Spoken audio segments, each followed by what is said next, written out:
ស្រមោលអន្តការនៅពូបាក់ថង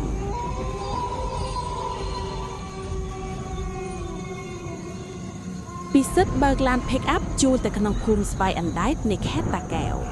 កម្ដៅថ្ងៃត្រង់ហាក់ដូចជាកំពុងសង្កត់លើផ្ទៃដីបង្កើតបានជាក្លិនផែនដីលាយនឹងក្លិនស្លឹកឈើស្ងួតគោលដៅរបស់គេគឺផ្ទះឈើចាក់មួយខ្នងដែលជាទ្រព្យសម្បត្តិមរតករបស់ជីតាបង្កើតដែលម្ដាយរបស់គេចង់លក់ចេញតែត្រូវមកសម្អាតជាមុនសិនអ្នកភូមិបានព្រមានគេរួចហើយផ្ទះនោះឈ្មោះថាផ្ទះយាយស៊យគេនិយាយថាជិត10ឆ្នាំហើយដែលគ្មាននរណាហ៊ានចូលទៅក្បែរ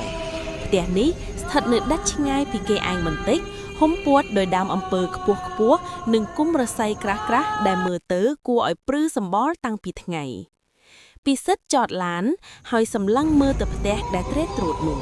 វាមានជើងតាងខ្ពស់ប៉ុន្តែបង្អោនជាច្រើនរបើកហាក់ដូចជាមាត់ដែលកំពុងតែថ្ងោស្រមោលក្រាស់គ្របដណ្ដប់លើរានហាលលោកតាខុនដែលជាអ្នកជិតខាងតែម្នាក់គត់បានដើរមកជិតទាំងកាន់កំបិតត្នោតជាប់ដៃពិសិដ្ឋឯងហ៊ានចូលមែនឬយាយស៊យគាត់នៅទីហ្នឹងសំឡេងរបស់លោកតាខ្សោដោយស្លឹកឈើស្ងួតពិសិដ្ឋញញឹមស្ងួតទាំងព្យាយាមបន្ធូរអារម្មណ៍ខ្លួនឯងអត់អីទេតាខ្ញុំជាក្មួយជីតាខ្ញុំខ្លាចអីខ្ញុំគ្រាន់តែដេកពីយប់ហើយសម្អាតបន្តិចបន្តួចគឺចប់ហើយវាគ្រាន់តែជាខ្មោចចង់កប៉ុន្តែគាត់ឈឺចាប់ពេកហើយកុំព្យាយាមនៅខាងលើផ្ទះឲ្យសោះនៅពេលយប់លោកតាខុននិយាយហើយក៏ដើរចេញទៅដោយបន្សល់ទុកនៅពាក្យព្រមានដ៏ធ្ងន់ពិសិដ្ឋឡើងទៅលើផ្ទះពេលទ្វាររបើកក្លិនផ្សិតចាស់និងធូលីហុយខ្មុលខ្មាន់គេដាក់អីវ៉ាន់ហើយបើកបង្អោញឲ្យអស់ពន្លឺតិចតួចបានជ្រៀតចូលមកបង្ហាញឲ្យឃើញនៅស្នាមប្រឡាក់ពណ៌ខ្មៅនៅលើដំបូលឈើនិងធ្នឹមធំដែលទ្រដោយសសរឈើធំនៅកណ្ដាលបន្ទប់ទទួលភ្ញៀវមានខ្សែក្រួយមួយកំណត់ដ៏ធំហាក់ដូចជាទើបតែត្រូវកាត់ចេញពីអ្វីមួយពិសិដ្ឋក្អកហើយទាត់ខ្សែនោះចូលទៅក្រោមគ្រែដោយមិនចាប់អារម្មណ៍យប់នោះភាពស្ងាត់ជ្រុំបានคล้ายជាទម្ងន់ដ៏ធ្ងន់ពិសិដ្ឋដេកក្នុងអង្រឹងថ្មីនៅខាងក្រោមផ្ទះតែគេឮសូរផ្ទះរង្គើបន្តិចម្ដងដូចជាមានអ្វីកំពុងដើរនៅជាន់ខាងលើម៉ោងប្រហែល12រំលងអាត្រៀតហើយសំឡេងសត្វល្អតនិងកង្កែបលាន់ឮកក្រឹកកក្រែងហាក់ដូចជាកំពុងប្រជែងគ្នាគួយពិសិដ្ឋភ្ញាក់ពីដំណេកដោយសារតែភាពរងាស្រឹបមួយរំពេកគេងើបអង្គុយហើយដឹងថាខ្យល់បានឈប់បក់តាំងពីពេលណានៅពេលនោះគេឮសំឡេងក្រវីកៅអីឈើចាស់មកពីជាន់ខាងលើក្រឹតវាដូចជាចង្វាក់ភ្លេងយឺតដែលមិនអាចច្រឡំបានពិសិដ្ឋយកពើចង្អុលឡើងទៅលើគ្មានអ្វីឃើញឡើយក្រៅពីធ្នឹមឈើខ្មៅងងឹតប្រហែលជាកណ្ដុរគេខ្សឹបប្រាប់ខ្លួនឯងទាំងដឹងថានោះមិនមែនជាសំឡេងកណ្ដុរឡើយសំឡេងកៅអីឈប់ជំនួសវៀនវិញគឺជាសំឡេងអ្វីមួយដែលកំពុងអូសរំលងកម្រាលកដាវាអូសយឺតពីជ្រុងមួយទៅជ្រុងមួយទៀតពិសិដ្ឋមានអារម្មណ៍ថាសក់ក្បាលរបស់គេកំពុងក្រោកឈរគេគិតទៅដល់ពាក្យរបស់លោកតាខុនកុំព្យាយាមនៅខាងលើផ្ទះឲ្យសោះនៅពេលយប់លោកតាខុននិយាយហើយក៏ដើរចេញទៅដោយបន្សល់ទុកនៅពាក្យព្រមានដ៏ធ្ងន់ពិសិដ្ឋព្យាយាមដេកបន្តតែត្រចៀករបស់គេប្រុងស្ដាប់ទៅលើរហូតស្រាប់តែមានសំឡេងមួយទៀតបានបន្លឺឡើងគឺសំឡេងខ្សឹបខ្សៀវស្ងាត់ដូចជាខ្យល់ដកដង្ហើមធំសំឡេងនោះហាក់ដូចជាចេញពីធ្នឹមឈើធំជាងគេដែលនៅចំពីលើក្បាលរបស់គេតែម្ដងពិសិដ្ឋខ្លាចរហូតញ័រទ្រូងតែការចង់ដឹងបានគ្របលើភាពភ័យខ្លាចគេស្ទុះងើបឈរហើយដើរឡានជណ្ដើរពេលចូលដល់ក្នុងផ្ទះភ្លាមភាពរងាត្រជាក់បានវាយប្រហារគេម្ដងទៀតវាដូចជាភាពត្រជាក់នៃទឹកកកនៃខេត្តតាកែវមិនគួរមានឡើយគេយកពិលចង្អុលទៅជុំវិញអ្វីមើលទៅធម្មតាលើកលែងតែក្លិនផ្កាចំបៃស្ងួតដែលហាក់ដូចជាទើបនឹងរីកថ្មីនៅពេលនោះភ្នែករបស់គេបានចាប់អារម្មណ៍ទៅលើស្នាមក្រយ៉ាវមួយកន្លែងនៅលើធ្នឹមឈើដំបូលវាជាស្នាមឆ្កួតជ្រៅដូចក្រចកមនុស្សគេលើកដៃប៉ះវាមានអារម្មណ៍រដុះហើយហាក់ដូចជានៅមានសំណែននៅឡើយនៅពីក្រោមស្នាមនោះមានកំណាត់ខ្សែព្រួញចាស់ដែលពិសិដ្ឋបានទាត់លាក់ទុកនៅពេលថ្ងៃវាលួនចេញមកបន្តិចម្ដងបន្តិច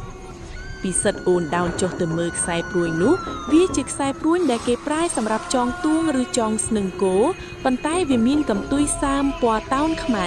ហាក់ដូចជាវាបានប្រឡាក់ដោយឈាមឬក៏អ្វីផ្សេងទៀតពិសិដ្ឋដកថយវិញមួយជំហានស្របពេលដែលគេឮសំឡេងចម្រៀងលោមយឺតមកពីជ្រុងងងឹតនៃផ្ទះបាយសំឡេងនោះស្រទន់តែលន្លង់លន្លោចហាក់ដូចជាសំឡេងស្រីដែលកំពុងដាច់ចិត្តព្រឹកឡើងពិសិដ្ឋស្ទើរតែដួលសន្លប់ដោយសារការខ្វាក់ដំណេកគេសួរលោកតាខុនម្ដងទៀតអំពីប្រវត្តិរបស់យាយស៊ុយយាយស៊ុយគាត់ស្រស់ស្អាតណាស់កាលពីដើមតែប្តីគាត់ចាញ់លបែងអស់ទ្រព្យហើយរត់ចោលគាត់ទាំងកូននៅក្នុងពួកគាត់ទ្រាំអត់បានក៏សម្រេចចិត្តចងកសម្រាប់ខ្លួនឯងនឹងធ្នឹមផ្ទះនឹងឯងកាលពីយប់ពេញបរមីកូនក្នុងពោះក៏ស្លាប់ដែរលោកតាខុនងក់ក្បាលដោយការអាណិតគាត់ព្យួងខ្លួនឯងនៅចំកណ្ដាលផ្ទះតែម្ដងពិសិដ្ឋក្រឡេកមើលទៅខ្សែព្រួញចាស់ដែលនៅជាប់នៅឡានឥឡូវគេដឹងហើយថាវាជាខ្សែព្រួញដែលគេកាត់ទម្លាក់ចុះមកយប់ទី2ពិសិដ្ឋបានសម្រេចចិត្តដេកក្នុងឡានតែបេះដូងរបស់គេនៅតែអន្ទះអន្ទាន់នឹងផ្ទះនោះនៅម៉ោងប្រហែល1រំលងអាត្រៀតខណៈពេលដែលគេដេកលក់ស្ងាត់គេស្រាប់តែមានអារម្មណ៍ថាដូចជាមានគេកំពុងចាប់សង្កត់ទ្រូងរបស់គេពេលបើកភ្នែកគេឃើញខ្លួនឯងនៅខាងក្រោមផ្ទះក្នុងអង្រឹងដដែលតាំងពីពេលណាដែលគេឡើងវិញភាពរងាបានត្រឡប់មកវិញលើកនេះកាន់តែខ្លាំងជាងមុនពិសិដ្ឋសម្លឹងមើលឡើងទៅលើផ្ទះតាមបង្អោយដែលរបើកគេឃើញស្រមោលស្ដោងឈរអែបនឹងសសរមួយវាជារូបរាងស្ត្រីសាក់វែងខ្លួនប្រានស្គមស្គាំងហើយដៃរបស់នាងលាតចេញទៅប៉ះនឹងធ្នឹមដំបូលស្រមោលនោះមិនបានធ្វើអ្វីឡើយគ្រាន់តែឈរស្ងៀមពិសិដ្ឋមិនអាចធ្វើអីបានឡើយគេនៅតែសម្លឹងរហូតភ្នែកស្លឹងរំពេចនោះស្រមោលរបស់នាងស៊ុយបានងាកមុខមកគេនៅក្នុងភាពងងឹតពិសិដ្ឋមិនអាចមើលឃើញភ្នែករបស់នាងទេតែគេដឹងថានាងកំពុងសម្លឹងមកគេភ្លាមសំឡេងខ្សឹបខ្សៀវដ៏សែនឈឺចាប់បានលាន់ឮពីខាងលើឯងកាត់វាចោលហេតុអ្វីកាត់វាចោលពិសិដ្ឋញ័រទៅទ្រឿងនាងកំពុងនិយាយអំពីខ្សែព្រួយនៅពេលនោះស្រមោលរបស់នាងស៊ុយបានបាត់ទៅហើយប៉ុន្តែរន្ធត់ជាងនេះគឺជាសំឡេងដែលមកជំនួសសំឡេងនោះមិនមែនជាសំឡេងខ្មោចទេតែជាសំឡេងធម្មជាតិដ៏រន្ធត់គឺជាសំឡេងខ្សែព្រួយដែលកំពុងរឹតបន្តឹងនិងសំឡេងឆ្អឹងកដែលកំពុងបាក់ស្រឹបស្រឹបក្អឹកវាជាសំឡេងនៃសេចក្តីស្លាប់ដ៏គួរឲ្យរន្ធត់ដែលហាក់ដូចជាកំពុងកើតឡើងសាយជាថ្មីនៅចំកណ្ដាលក្បាលរបស់ពិសិដ្ឋស្រែកខ្លាំងហើយរត់ចេញពីអង្រឹងតែជើងរបស់គេបានចំពាក់អ្វីមួយគេដួលទៅលើដីខណៈពេលដែលគេងើបមុខទៅលើវិញគេឃើញការបង្ហាញខ្លួនពេញលេញរបស់នាងស៊ុយនាងកំពុងព្យួងនៅចំកណ្ដាលផ្ទះហាក់ដូចជាព្យួងគ្រឿងភាពខ្វះទំនុំសម្លៀកបំពាក់សូត្រថ្វាសចាស់រយាយរយាយមុខរបស់នាងហាមប៉ោងភ្នែកលឹបចូលក្នុងប៉ុន្តែអ្វីដែលរន្ធត់ជាងគេគឺករបស់នាងដែលមានស្នាមខ្សែព្រួញរឹតយ៉ាងណែនរហូតដល់ហាមពណ៌ស្វាយចាស់នាងបែរមុខមកពិសិដ្ឋយឺតនាងមិនបានបញ្ចេញសំឡេងអ្វីទេតែពិសិដ្ឋមានអារម្មណ៍ថាខ្យល់បានដិតពីបរិយាកាសជុំវិញខ្លួនគេរំពេចនោះដៃស្ដាំរបស់នាងដែលព្យួងធ្លាក់ចុះស្រាប់តែបញ្ចេញរមុបចង្អុលចុះមកកន្លែងដែលពិសិដ្ឋកំពុងដេកពិសិដ្ឋព្យាយាមក្រោកតែខ្លួនប្រាណរបស់គេហាក់ដូចជាមានអ្វីមួយសង្កត់ជាប់នៅលើដីបន្ទាប់មកកន្លែងដែលខ្សែព្រួញចងកបាក់នោះស្រាប់តែคล้ายជាស្នាមខ្មៅមួយធំដែលមើលទៅដូចជាមាត់ងងឹតមួយហើយពីស្នាមនោះគេឃើញកូនង៉ែតមួយតូចដែលមានខ្សែតង្សុបនៅជាប់នឹងក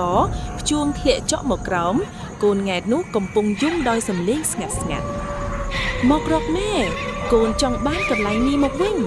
សំឡេងរបស់នាងស៊ុយលាន់ឮក្នុងខួរក្បាលរបស់ពិសិដ្ឋមិនមែនឮអាត្រជានៅពេលនោះពិសិដ្ឋស្រាប់តែមានអារម្មណ៍ថាករបស់គេដូចជាមានអ្វីរឹតយ៉ាងណែនគេពិបាកដកដង្ហើមនិងភ្នែកចាប់ផ្ដើមងងឹតភាពរងាដែលពួតខ្លួនហាក់ដូចជាកំពុងទាញគេឡើងទៅលើដើម្បីឲ្យគេព្យួងខ្លួននៅកន្លែងដែលនាងស៊ុយធ្លាប់ស្លាប់គេចាប់ផ្ដើមធ្មួនច្រមុះនិងកហើយដឹងថាខ្មោចចងកមិនត្រឹមតែបង្ហាញរូបតែគេចង់ឲ្យគេទទួលអារម្មណ៍ឈឺចាប់ដូចនាងពិសិដ្ឋព្យាយាមប្រាយកម្លាំងចុងក្រោយទាំងដឹងថានឹងស្លាប់បើគេនៅទីនេះតាទៅគេលួចដៃទៅចាប់ដីរួចប្រើកម្លាំងទាំងអស់ទាញខ្លួនឯងរំកិលចេញពីក្រោមផ្ទះបន្តិចម្ដងបន្តិច ពេលដែលគេរំកើដល់ផុតជើងតាំងផ្ទះភ្លាមសម្ពាធលើករបស់គេក៏បានបាត់ទៅវិញភ្លាមគេដកដង្ហើមយ៉ាងខ្លាំងដោយខ្យល់ដង្ហើមហូរចូលសួតបីជាខ្យល់ត្រជាក់គេក្រឡេកមើលទៅក្រោយឃើញនាងស៊ុយនៅតែភ្ជួងស្ងៀមតែលើកនេះរូបរាងរបស់នាងចាប់ផ្ដើមរសាទដូចខ្សោមពិសិដ្ឋមិនបានគិតអ្វីទៀតឡើយគេស្ទុះទៅរត់កន្លែងឡានរបស់គេហើយបើកឡានចេញទាំងអម្បាលម៉ានដោយមិនបានបិទទ្វារឡានផងព្រឹកឡើងពិសិដ្ឋទៅដល់ផ្ទះលោកតាខុននៅសភាពស្លេកស្លាំងញ័រមាត់ញ័រកខ្ញុំឃើញហើយតាខ្ញុំឃើញគាត់ហើយគាត់មិនចង់ឲ្យនរណាមកប៉ះពាល់ផ្ទះនោះទេលោកតាខុនមិនបានភ្ញាក់ផ្អើលឡើយលោកគ្រាន់តែផ្ដល់ទឹកក្តីឲ្យពិសិដ្ឋមួយកែវប៉ុណ្ណោះយាយស៊យគាត់ឈឺចាប់ពេកហើយគាត់មិនមែនជាខ្មោចចង្រៃទេ